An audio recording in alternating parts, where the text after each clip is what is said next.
Bonjour chers babinotes, heureuse de vous retrouver pour votre espace littéraire sur Abidjan.net. L'auteur qui nous fait l'honneur ce jour est Madame Victoire Kalou, auteure du roman Camissa, l'enfer des stigmates.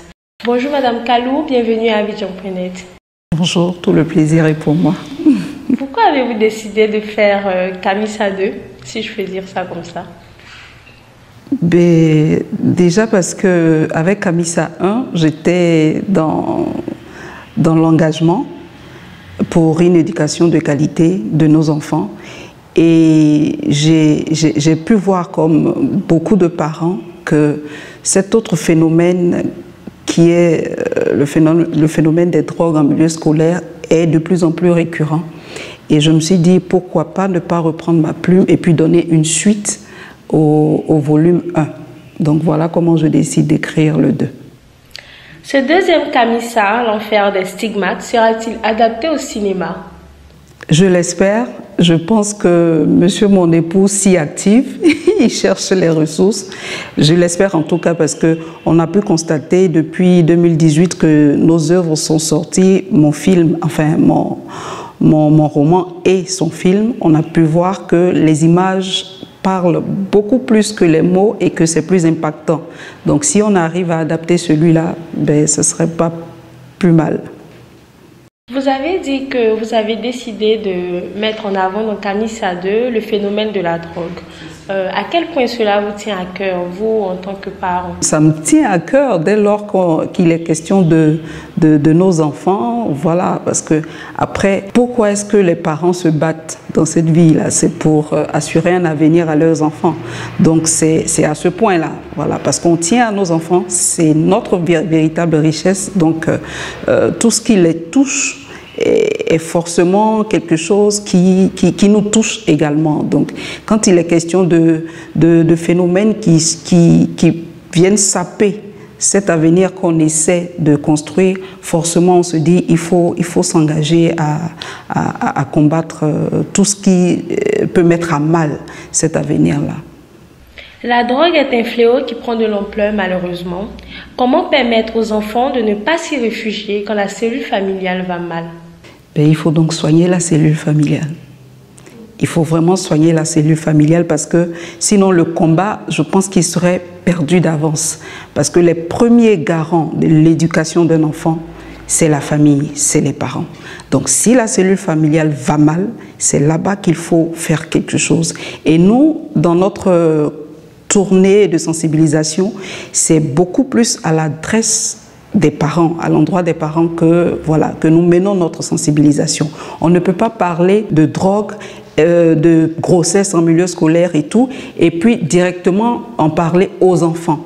Les enfants ne s'éduquent pas eux-mêmes, ils naissent dans un environnement familial. Et donc si cet environnement va mal, il va de soi qu'il y ait des répercussions qui poussent les enfants à parfois se réfugier dans la drogue. Donc c'est la cellule familiale que nous cherchons à aider à guérir. Voilà.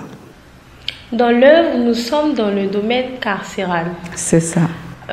Avec des acteurs plus ou moins, bon j'ai dit acteurs, mais plutôt des personnages. Des personnages, voilà, oui. Des personnages plutôt avec des particularités et des singularités. C'est ça. Comment est-ce que vous avez choisi de mettre en avant ce fléau-là, mais précisément au milieu carcéral dans les débuts quand même? Déjà parce que je voulais faire passer un message. Et ce message-là, c'est que l'une des conséquences immédiates de la consommation de la drogue, c'est la prison.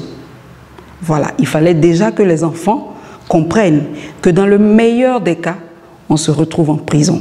Sinon, dans le pire, on peut devenir fou ou bien même perdre la vie. Donc, il fallait leur montrer toutes les conséquences liées à cette consommation de la drogue. Et voilà pourquoi une bonne partie du livre se déroule dans le milieu carcéral. Et c'était une façon aussi pour moi de dénoncer notre environnement carcéral qui, il faut le dire, il faut avoir le courage de le dire, ne respecte pas du tout les normes qu'il faut. Donc, c'était une façon pour moi de dénoncer cela aussi. Avez-vous d'autres œuvres à part les 2 tomes de Camissa? Sur le marché, non, c'est les 2 premiers. En préparation, oui. Comment choisissez-vous vos thématiques? On va dire que j'ai une sensibilité particulière à tout ce qui touche à l'éducation, tout ce qui touche à l'enfant, petite enfance, adolescence.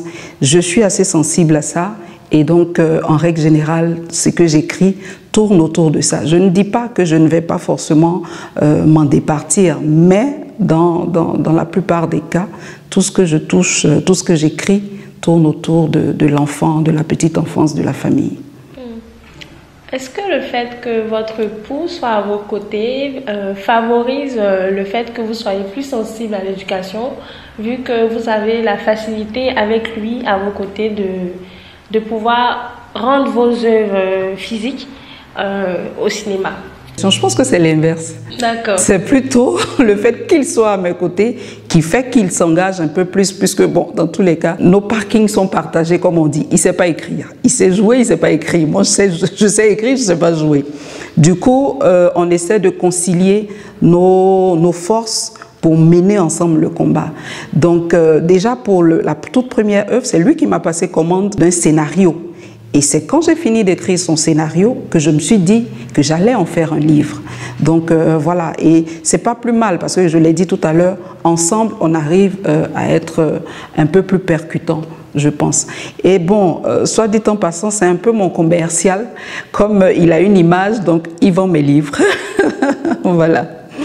Une équipe de choc. Quel bilan pouvez-vous faire de la sensibilisation de Camissa à travers le cinéma, à travers votre œuvre?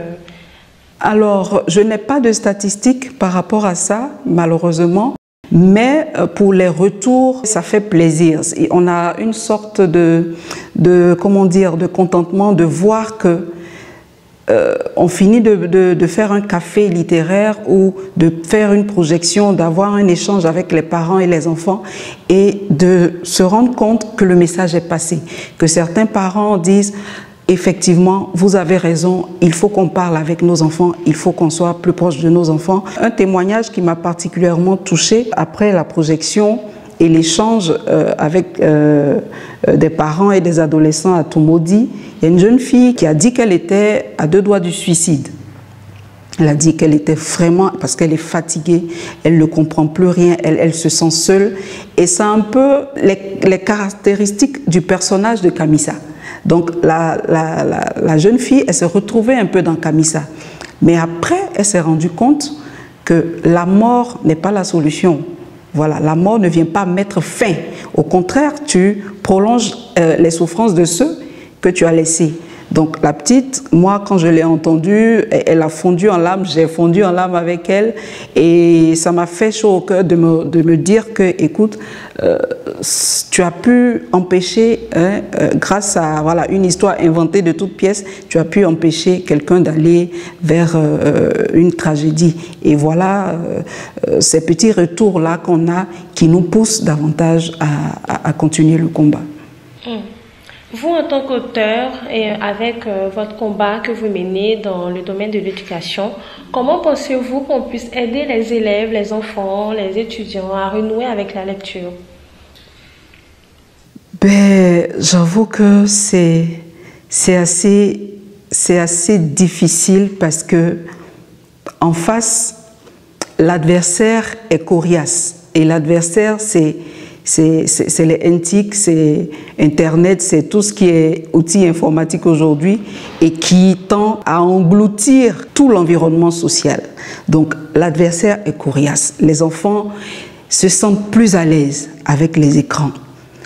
Et donc, comment faire? Mais je pense qu'il nous faut déjà avoir des bibliothèques parce qu'on en a moins. Très peu d'établissements ont des bibliothèques. Déjà ça, si on arrive à y pallier et qu'il y a des bibliothèques avec des livres physiques, parce qu'il n'est pas question d'emmener les enfants même vers la lecture virtuelle. Qu'on se le dise, ça ne passe pas.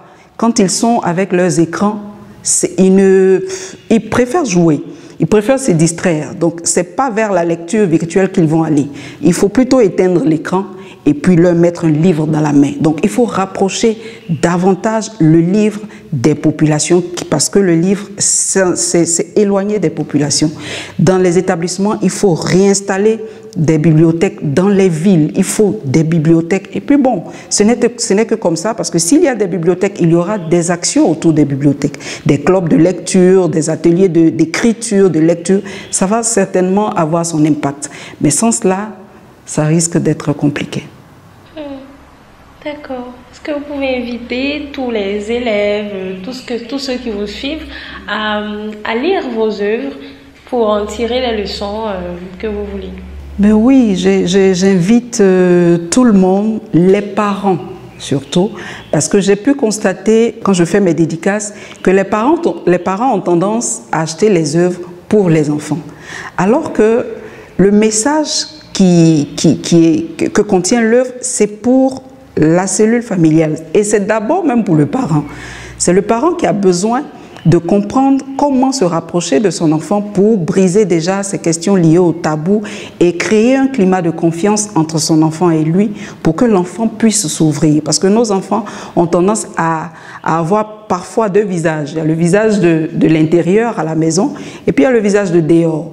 Donc, s'il y a un climat de confiance, l'enfant peut facilement se confier à son parent qui pourra l'orienter.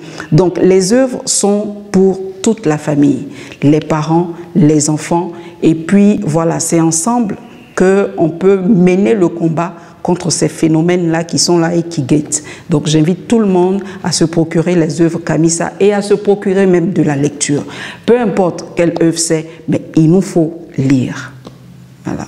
Merci Madame Kalou, merci d'avoir répondu présente à notre invitation dans l'espace littéraire sur Abidjan.net.